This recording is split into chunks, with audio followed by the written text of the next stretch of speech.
Lucky channel వీక్షకులందరికీ నా హృదయపూర్వక శుభాభివందనములండి. గత నెలంతా కాచి కాపాడిన దేవునికే మహిమ కలుగునుగాక.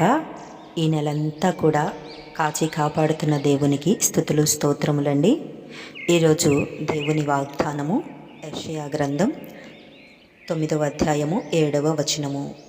ఇది మొదలుకొని మితి లేకుండా దానికి వృద్ధియు క్షేమమును కలుగునట్లు సర్వకాలము దావీదు సింహాసనమును రాజ్యమును నియమించును. న్యాయము వలనను నీతి వలనను రాజ్యమును స్థిరపరచుటకు అతడు సింహాసనాసీనుడై రాజ్య పరిపాలన చేయును. సైన్యములకు అధిపతియు నగు యెహోవా ఆసక్తి కలిగి దీనిని నెరవేర్చును. ఆమేన్.